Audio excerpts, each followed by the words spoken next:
پہلا زوال جو آیا، پہلے اسیرینز نے شمالی مملکت جو تھی اسرائیل کی اس کو ختم کر دیا. یہ کوئی ختم کیا انہوں نے اس سے کافی پہلے 700-800 برس قبل حضرت مسیح کے. اس کے بعد جو اصل آیا ہے نبوکدنضر جو نمرود تھا عراق کا، اس کا حملہ ہوا 587 قبل مسیح میں.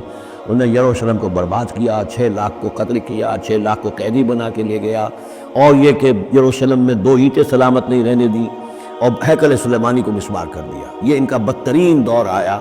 تقریباً 125 برس یہ کیپٹیوٹی میں رہے بیبیلونیا میں، 6 لاکھ کو ہانک کر لے گیا وہاں پر. بدترین دور.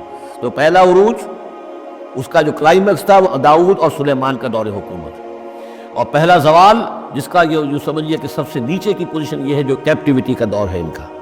اس کے بعد حضرت عزیر علیہ السلام ان میں آئے، اللہ نے بھیجا، انہوں نے دعوت اصلاح توبہ کی بنیادی کی، پھر یہ لوگ کچھ ٹھیک ہوئے.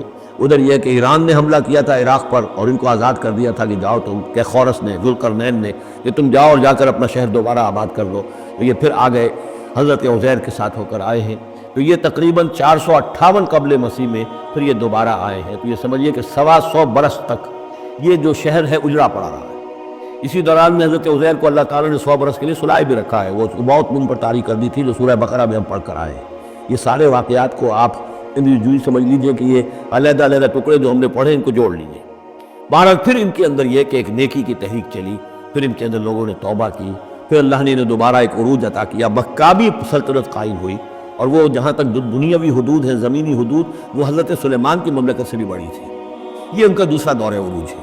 لیکن پھر ان کے اندر زوال آیا، پھر خرابی آئی، پھر وہی دنیا پرستی، وہی عیاشیاں، وہی بدماشیاں، وہی مشرکانہ اوہام. اس کے نتیجے میں پھر ان پر جو کوڑے پڑے ہیں وہ پہلے تو پڑے ہیں یونانیوں کے ہاتھوں.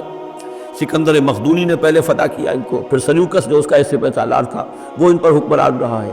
اس کے بعد یہ ہے کہ پھر رومنز آ گئے، رومنز نے ان کو فتح کر لیا، ان کی حکومتیں چلتی رہی. یہ دوسرا دور ہے.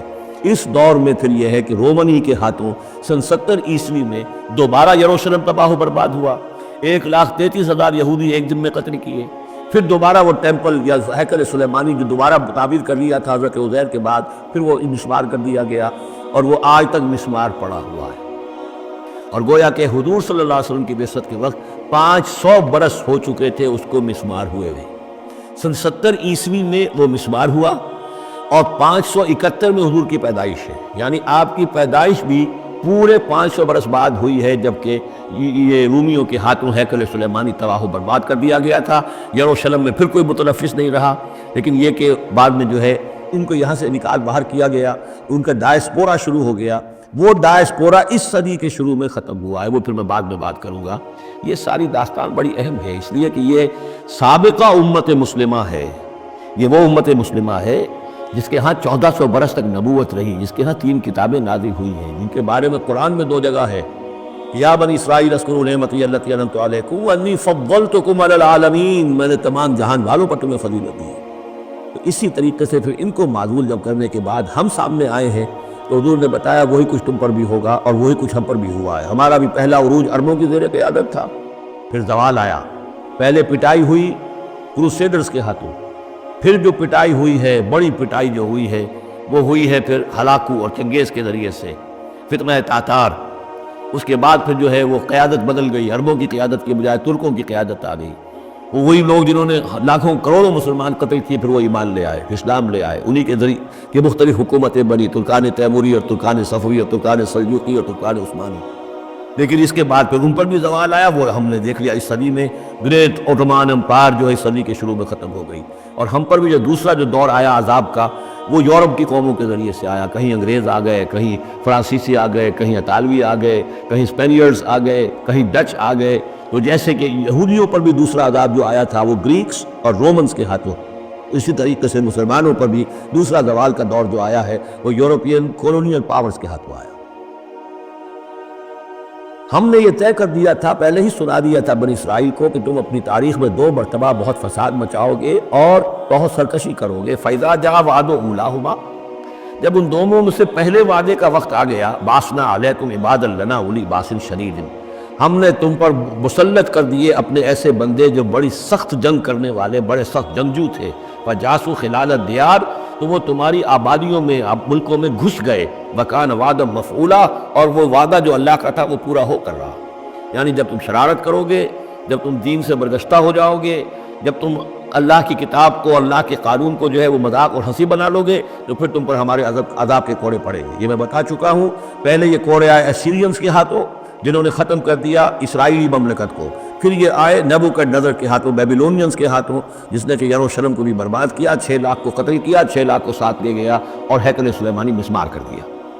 ثم رددنا لکم الکرۃ علیہم، پھر ہم نے تمہاری باری لوٹائی ان پر۔ پھر اللہ تعالیٰ نے ان کو پھر ایک مرتبہ پھر حوصلہ دی، سہارا دیا، چاہے وہ سہارا ایرانیوں کی وجہ سے ہوا یا خورس یا سائرس ذوالقرنین، اس نے اب عراق پر حملہ کیا اور پھر یہاں پہ ان کو اجازت دے دی کہ تم چلے جاؤ اور جا کر اپنا شہر دوبارہ آباد کر لو، تو یہ واپس آئے۔ ثم رددنا لکم الکرۃ علیہم، پھر ہم نے تمہاری باری لوٹائی دی ان پر، وامددناکم، اور تمہاری مدد کی، باموال، اموال کے ذریعے سے بھی، وبنینا، اور اولاد بیٹوں کے ذریعے سے بھی، وجعلناکم اکثر نفیرا، اور پھر ہم نے تمہیں بنا دیا ایک کثیر تعداد والی قوم، تم پھلے پھولے پھر ایک بڑی پراسپرس قوم بن گئی۔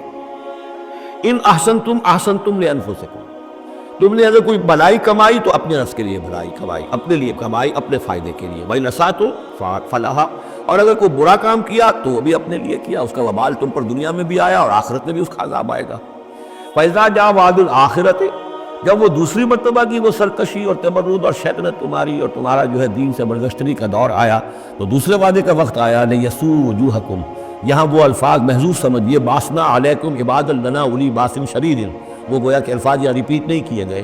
دوبارہ پھر ہم نے تمہارے اوپر ایسے زوردار لوگوں کو مسلط کیا، لِيَسُوءُ وُجُوهَكُمْ، تاکہ وہ تمہارے چہروں کو بگاڑ دیں، تمہارے حلیے بگاڑ دیں، وَلِيَدْخُلُوا الْمَسْجِدَ كَمَا دَخَلُوا أَوَّلَ مَرَّةٍ، اور وہ داخل ہوں مسجد میں، یعنی مسجد اقصیٰ میں، ہیکل سلیمانی میں، جیسے کہ وہ داخل ہوئے تھے پہلی مرتبہ۔ جیسے بے حرمتی کی تھی بیبیلونینز نے بیت المقدس کی اور ہیکل سلیمانی کی، ایسی ہی بے حرمتی پھر کی ہے ٹائٹس رومی نے سن 70 عیسوی میں اس ہیکل کی بھی، اور ہیکل کو مسمار کر دیا۔ وَلِيَدْخُلُوا الْمَسْجِدَ كَمَا دَخَلُوا أَوَّلَ مَرَّةٍ وَلِيُتَبِّرُوا مَا عَلَوْا تَتْبِيرًا، اور یہ کہ تباہ و برباد کر دے ہر اس شے کو جس کے اوپر بھی ان کو اختیار اور قبضہ حاصل ہو جائے۔ عَسَىٰ رَبُّكُمْ أَن يَرْحَمَكُمْ، یہ دور گزر چکے 2000 برس، یعنی ان کا سیکنڈ جو سمجھیے کہ زوال کی انتہا تھی وہ چلی آ رہی تھی 500 برس سے محمد الرسول اللہ صلی اللہ علیہ وسلم کی بعثت کے وقت تک۔ ایک عروج، ایک زوال، پھر عروج، پھر زوال، اور زوال کو 500 برس ہو گئے تھے جب کہ حضور کی بعثت ہوئی اور یہ قرآن نازل ہوا۔ ان حالات میں کہا جا رہا ہے عَسَىٰ رَبُّكُمْ أَن يَرْحَمَكُمْ، تمہارا رب اب بھی تم پر رحم فرمانے کو تیار ہے، ممکن ہے کہ تمہارا رب تم پر رحم کرے۔ وَإِنْ عُدْتُمْ، اگر تم نے وہی روش اختیار کی، وہی کفر کیا، وہی حق کو ماننے سے انکار کیا اور اعراض کیا، عُدْنَا، پھر ہم وہی کچھ کریں گے جو ہم نے پہلے کیا تھا۔ وَجَعَلْنَا جَهَنَّمَ لِلْكَافِرِينَ حَصِيرًا، اور ہم نے کافروں کے لیے جہنم کو تو باڑا بنا رکھا ہے، جیل تو بنا رکھی ہے ہم نے جو ان سب کا احاطہ کر لے گی، جس طرح کہ جانوروں کے بارے میں بند کر دیا جاتا ہے، اسی طریقے سے قید خانہ ہم نے تیار کر رکھا۔ آخرت کا قید خانہ تو ہے ہی، اس دنیا میں بھی تم پر عذاب کے کوڑے برسیں گے۔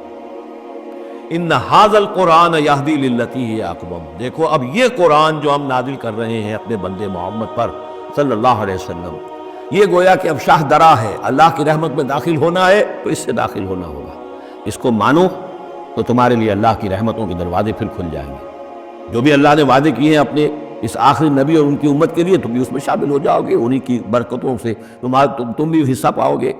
ان ھذا القرآن یہدی للتی ہے اقوم، یقیناً یہ قرآن ہے جو اب راستہ دکھا رہا ہے اور رہنمائی کر رہا ہے اس راہ کی طرف جو سب سے سیدھی ہے، اقوم۔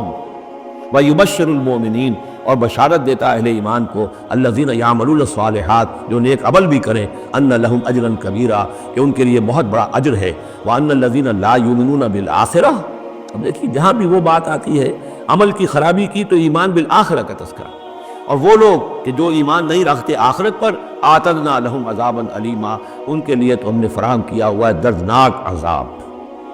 یہ پہلا رکوع 10 آیات کا بہت ہی اہم ہے تاریخی اعتبار سے، اور اس کو سمجھنا چاہیے۔